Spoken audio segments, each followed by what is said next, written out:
Okay, today my guest is Professor Birgitte Grøgaard. I'll keep my introduction short to maximize our time with her. In the next 30 minutes or so, we'll talk about Birgitte as a person. Professor Grøgaard is a thought leader and an esteemed scholar, and finally is a mentor to many PhD students and junior faculty. For the sake of time, I will skip many of her accomplishments and give you a very quick snapshot. Professor Grøgaard is an active member of the global IB community, currently serving as the Associate Program Chair for the Global Strategy Interest Group at SMS, and President-elect for the European Academy of International Business, EIBA, and she is responsible for organizing the annual conference in Oslo in 2022, hopefully. Birgitte has published in various IB journals and serves on the editorial boards for JIBS and International Business Review. She has also co-authored 2 research-based textbooks on global strategy and management. Prior to pursuing her PhD, Birgitte worked for a multinational oil and gas company. Thank you for joining us. Thank you. Happy to be here. First question always is, what did you want to become when you were a child? Oh, it's a hard question because I think I wanted to be everything. I was all over the place. So I never had a clear focus when I was growing up. And I think it was when I was in high school for the first time, I was a little bit more focused. And then I thought I would be an engineer. And here I am doing something completely different. What made you choose academia?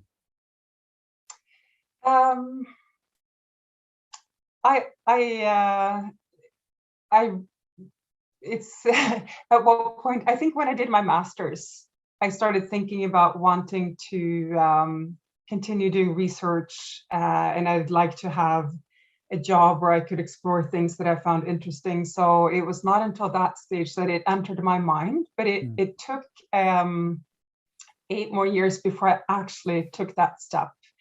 And I think it was that feeling of being ready and wanting to go out and have some business experience before I took that step.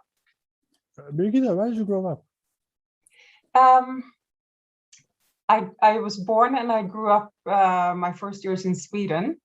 And then we moved back and forth to the States when I was a child. So the first time we moved to the States, I was 9. So Sweden and the US. So I'm a Norwegian citizen, but I didn't live in Norway until my mid-20s. Interesting. Something that is not on your CV that people would find interesting. Well, my little secret that when I'm all by myself and I can close all the windows and shut the door, I really enjoy sitting down and playing the piano when no one else can listen. So, and I started doing this maybe 10 years ago when my kids were small, and it was a way for me to relax after they went to bed, and maybe soothing for them to hear some music as they were trying to fall asleep. So I really enjoy doing that, but I could never do it in front of people. So it's not something sorry? What level of piano playing? What's the level? Oh, I started as a beginner 10 years ago, and I'm not very consistent in practicing, so I'm not very good. And maybe that's why I close the blinds and shut the doors before I play. It's purely for my own pleasure, not that anyone else would enjoy. Yeah. Perfect. If you stop doing what you're doing today, what's the second best alternative career path for you? I've been asked that question several times. I find it hard because I did have a different career before I entered academia, and I really enjoyed it. So that was in the energy sector. I really liked it. And then I was in management consulting, and I really liked that. So it's hard for me to say that this would be my ideal career, but maybe influenced by the pandemic and the effects that has on the society. I think today, if an ideal career, if I had done something else, would maybe be to do research within the medical field, that it really has an impact for society in a completely different way than the type of research that we do within social sciences. Regrets, have you got any regrets? Many. In what area of life are you thinking about? Yeah. What is one thing you wish you would have done that that you didn't?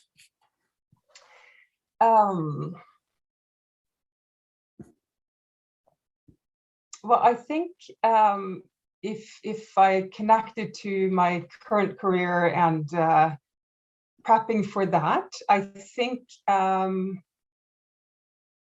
being more focused on doing things more sequentially, maybe, or not spreading yourself too thin initially. So early in the career to have more of a narrow focus to really establish yourself strongly in one area. I think that's my regret looking back.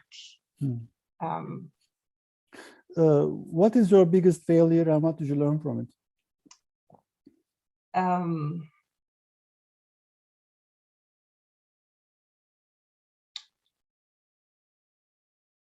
Oh, it's a question I have to think a little bit about. Sure. I think my biggest failure was, and again, I'm linking this to my work situation, to not make sure that I stayed on top of certain methodological developments. So, and I think it's easy if you spread yourself to different things. It's a challenge to do that and to not be focused enough on keeping the attention to that. And for me also, I was out in parental leave for a while, and then you come back and feeling like you're running behind on certain aspects, especially related perhaps to methods, that I think that's something that if I had gone back and done things differently also, I would be more focused on paying attention to that and trying to be at the forefront constantly of that. You're right. And there's a new method coming out every day. And I actually quite often read econometrics texts to keep updated. More than actually I'm reading SMJ or JIBS articles. And I think that's a good idea to do. And I think I realized that maybe a little bit late. So in that sense, it's running behind and trying to catch up in some areas. Yeah. And the user groups are very helpful. People chat about things. There's sharing of code. It is really helpful. Yeah, I remember using Stata's handbooks in the past. I started with Stata 9, and I don't know, it's like, I don't know what the number now. But we had these books about Stata codes and volumes and volumes of it. Then it became obsolete because everything is online. You just get online with this group, and they are very helpful.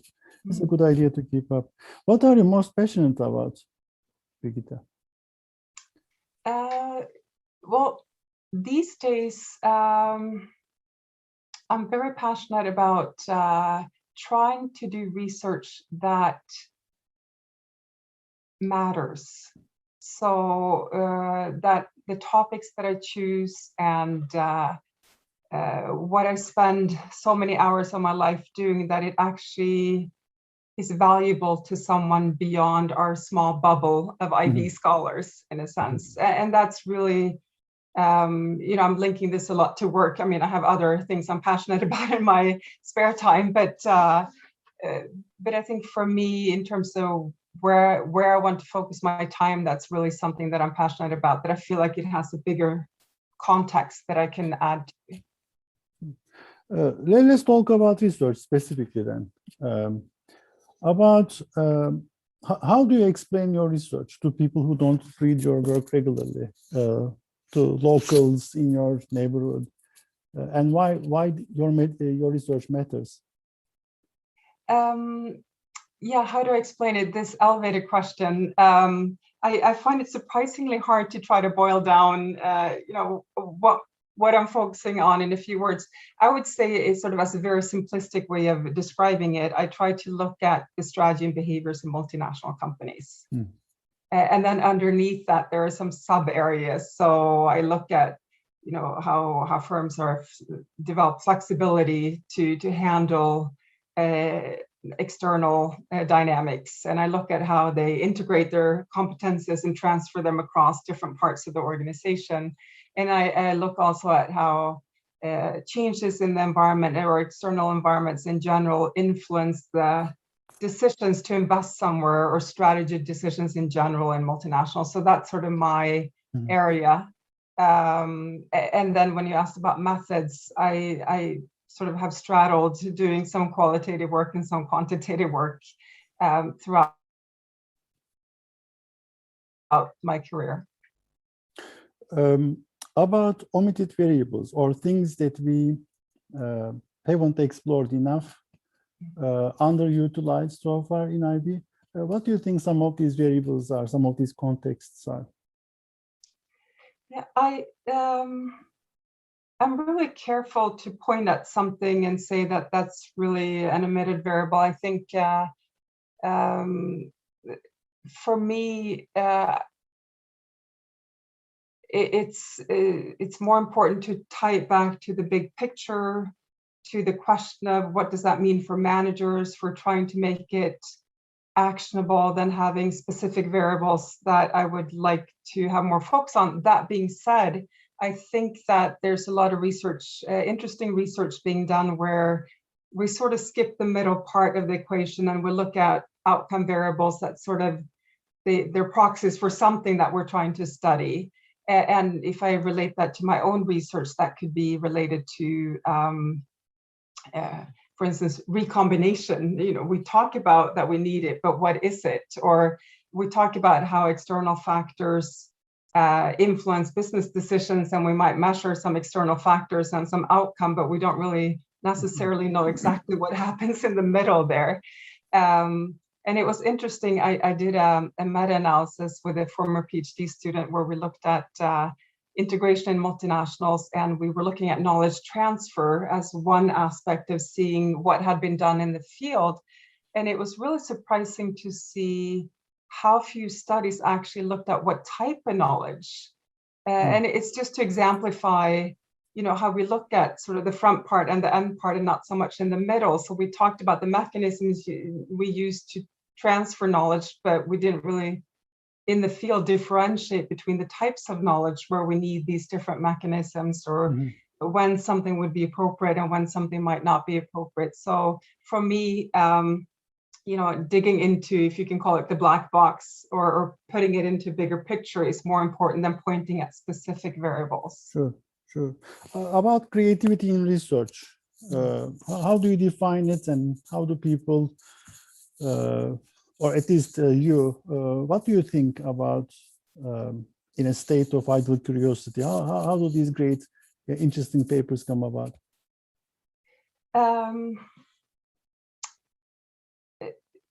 I think for me, a lot of thinking comes through the interaction with, for example, executive students. So when we have students that come in with business experience, or if you're in a context where you're talking to managers, or you might even just at a dinner party be talking about some issue with someone who comes from a completely different field, and just sort of pushing me out of my comfort zone and pushing me out of the box that I'm usually in, because I think it's really easy for us as IB scholars to be so focused on what's acceptable within the field, sort of what's a typical way of approaching something, whether that's methodological or theoretical, that we forget to really take a step back and look at it from different angles.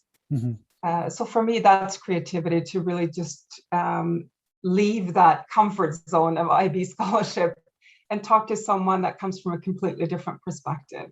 Or it triggers creativity, at least from my perspective. But also the new jobs is actually quite creative. There are very interesting papers, the different methods, different contexts. I think it's the new jobs is great from this perspective. About the future of IB, the next 5 to 10 years, for example, if a patient comes to you and says, you know, I want to think about some dissertation ideas. I don't have any idea of my own. Could you help me? What would you give advice on the next 5 to 10 years of the field for good, potential, lucrative, fruitful areas of IB topics? Well, I think there's been a lot of positive focus on addressing the big challenges. And I know there were some articles a few years about the grand challenges and in the IB field. And we often talk about not getting marginalized as academia is developing also. And I think really tying it back to trying to make it actionable and trying to bring it back to sort of the bigger challenges of society, from my perspective, will be fruitful ways to go as IB scholars. Not the only way, of course. There are many topics that are still worth pursuing that might not actually do that, but I think those will be the ones that will help us bring the field forward and also connect more outside of our field. Sure.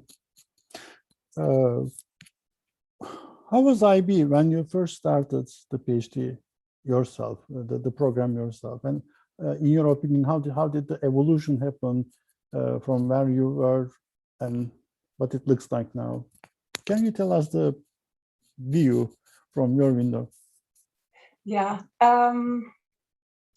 I took my PhD in Norway, so I think it was influenced a lot by within IB, sort of also European scholarship. You had Uppsala model, and you had, of course, also from the UK, nice work coming out. So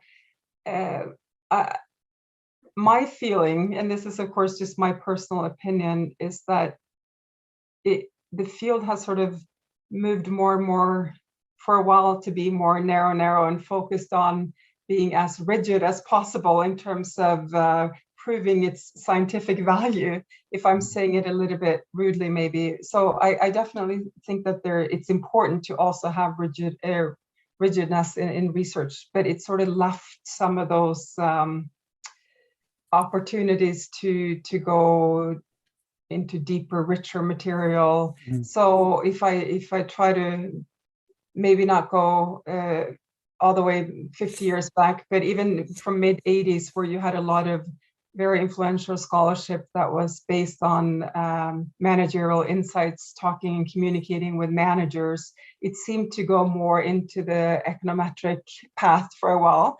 But I think that's changing. And as you were talking about, also now you see a broader range of methods and topics and phenomena that are being studied also. But I remember when I started out that people kept telling me, don't focus on the oil and gas industry. It's too different and too uninteresting for everyone else. So focus on manufacturing, focus on the big data, focus on the sort of the mainstream things. And I think now it's again sort of spreading out to be a more colorful landscape of what we're focusing on in IB. So it just seems to have maybe gone back and forth, the pendulum a bit, in terms of where the focus is.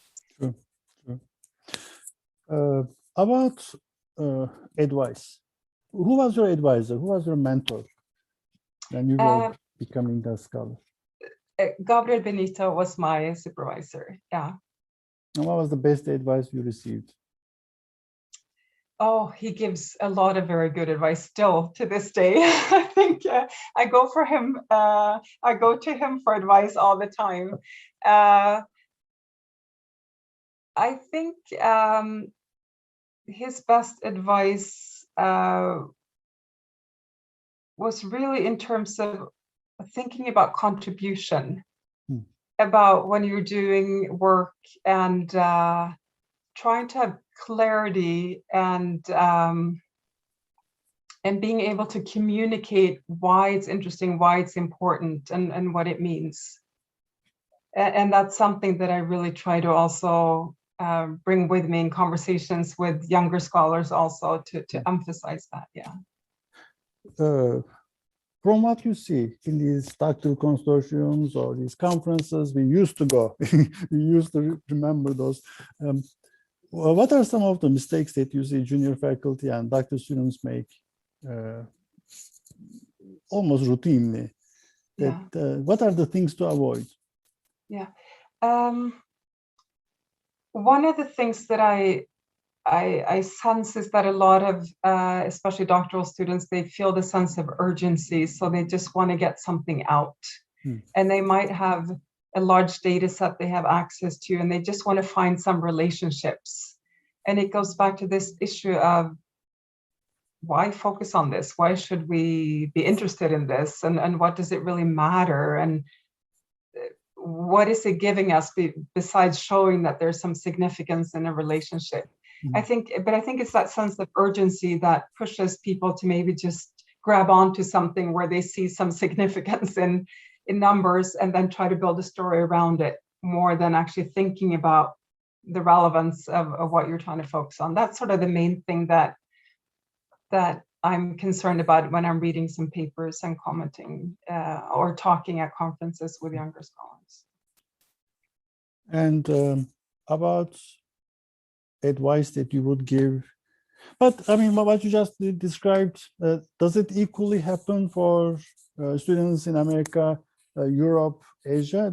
Is this common to all three constituents, or three types, or other places that we haven't named?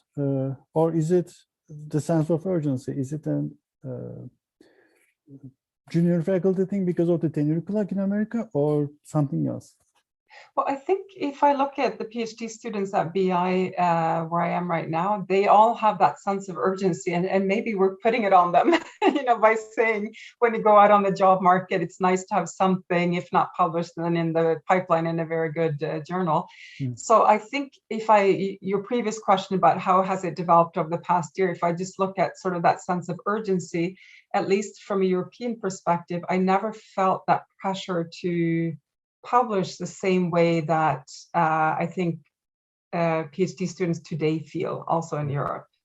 And when I'm at conferences, I also get a sense that it's quite global, that sense. I think it's probably always been in North America to a greater extent than other places. Mm-hmm. But when I meet younger scholars from Asia, from Europe, they all seem to also have an increasing sense of urgency. And then I think it's harder, as I was sitting here before saying, think about the bigger picture and what context, what's the impact of it. I think it's harder to really think about it in that way when you're just trying to get a paper out very quickly. Yeah.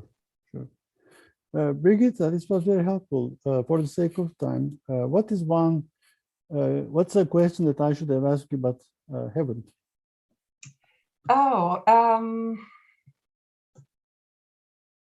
I think one question that I've sort of touched upon all the time, so maybe I'm repeating myself, but it wasn't a direct question, is this thought of when we choose a career as IB scholars, what kind of impact do we want to make? And what kind of research can we do that will satisfy that? Because I think it's so easy to get caught in some narrow path where we're digging down into the nitty-gritty details of some relationship that we're trying to figure out. We sort of get lost down there and we forget to actually think about who cares about this? Why should we bother looking at this? And what can I, in my role, actually try to contribute with? And maybe this is an age thing, the older you get, then you start reflecting on that. But I think it's a question that we should ask ourselves quite often. Okay, I'm asking the question to you now. What kind of impact do you want to make? What kind of impact do you expect IB research, or at least your IB research, to make? Well, personally, I have in the past years become increasingly interested in the energy transition. And this is partly because of my background in oil and gas. Mm-hmm. I also have a husband who works in oil and gas, and he's been with the ups and downs of the industry. And I find that when I meet people outside of academia and I say, well, I look at the integration of multinational companies and how they do this, they say, oh, okay, yeah, and then we go over to something else. But when I start talking about, well, I'm researching energy transition to see how companies can create the flexibility to leverage what they know today to succeed in tomorrow's market. Mm-hmm. And for some companies, they don't even know what tomorrow's market is. It might be something that's under development. That creates a completely different enthusiasm and excitement also outside of my work bubble, in a sense. So I feel like for me, that's where I'm hoping to make an impact moving forward, and then build on, of course, these issues that I've looked at in different contexts. in previous research. Yeah. Thank you so much for this great interview. I enjoyed it. I learned a lot. I'm sure the audience will agree with me. Thank you, Birgitte. Thank you so much for having me here today. Thanks. I enjoyed it.